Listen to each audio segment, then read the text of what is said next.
ಪೂರ್ಣಚಂದ್ರ ತೇಜಸ್ವಿಗೆ ಸಂದಿರುವಂತಹ ಪ್ರಶಸ್ತಿ ಗೌರವಗಳು ಅಂದರೆ ಲಿಂಗಬಂಧ ಕತೆಗೆ 1957ರಲ್ಲಿ ಪ್ರಜಾವಾಣಿ ಪತ್ರಿಕೆಯ ದೀಪಾವಳಿ ವಿಶೇಷಾಂಕ ಕಥಾ ಪ್ರಶಸ್ತಿ ಬಂದಿದೆ.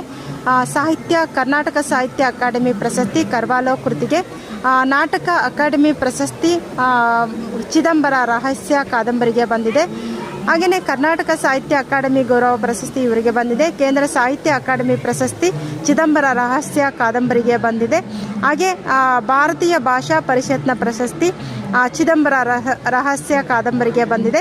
ಕರ್ನಾಟಕ ರಾಜ್ಯೋತ್ಸವ ಪ್ರಶಸ್ತಿ, ಕರ್ನಾಟಕ ಸಾಹಿತ್ಯ ಅಕಾಡೆಮಿ ಪ್ರಶಸ್ತಿ ಅಲೆಮಾರಿಯ ಅಂಡಮಾನ್ ಮತ್ತು ಮಹಾನದಿ ನೈಲ್ ಕೃತಿಗೆ ಬಂದಿದೆ. ಇನ್ನು ಇವರಿಗೆ ಸಂದಿರುವಂತಹ ಪ್ರಶಸ್ತಿ ಗೌರವಗಳು: ಕರ್ನಾಟಕ ಸಾಹಿತ್ಯ ಅಕಾಡೆಮಿ ಪ್ರಶಸ್ತಿ ಕಿರುಗೂರಿನ ಗಯ್ಯಾಳಿಗಳು, ಕರ್ನಾಟಕ ಸಾಹಿತ್ಯ ಅಕಾಡೆಮಿ ಪ್ರಶಸ್ತಿ ಪರಿಸರದ ಕತೆ, ಕರ್ನಾಟಕ ಸರ್ಕಾರದಿಂದ ಪರಿಸರ ಪ್ರಶಸ್ತಿ ಪರಿಸರದ ಮೇಲಿನ ಕಾಳಜಿ ಮತ್ತು ಬರವಣಿಗೆಗಾಗಿ ಬಂದಿದೆ. ಶಿವರಾಮ ಕಾರಂತ ಪ್ರಶಸ್ತಿ ಬಂದಿದೆ. ಯಾವ ಕೃತಿಗೆ ಅಂದರೆ ಮಿಸ್ಸಿಂಗ್ ಲಿಂಕ್ ಪುಸ್ತಕಕ್ಕೆ. ಕರ್ನಾಟಕ ಸಾಹಿತ್ಯ ಅಕಾಡೆಮಿ ಪ್ರಶಸ್ತಿ ಬಂದಿದೆ ಕಾಡಿನ ಕಥೆಗಳು 2 ಪುಸ್ತಕಕ್ಕೆ.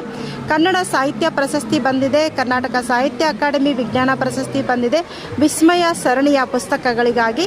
ಇನ್ನು ಕಥಾ ಪ್ರಶಸ್ತಿ ಮಾಯಾಮೃಗಕ್ಕೆ ಬಂದಿದೆ. ಪಂಪ ಪ್ರಶಸ್ತಿ ಕರ್ನಾಟಕ ಸರ್ಕಾರದ ಅತ್ಯುನ್ನತ ಸಾಹಿತ್ಯ ಪ್ರಶಸ್ತಿ ಕೂಡ ಇವರಿಗೆ ಸಿಕ್ಕಿದೆ.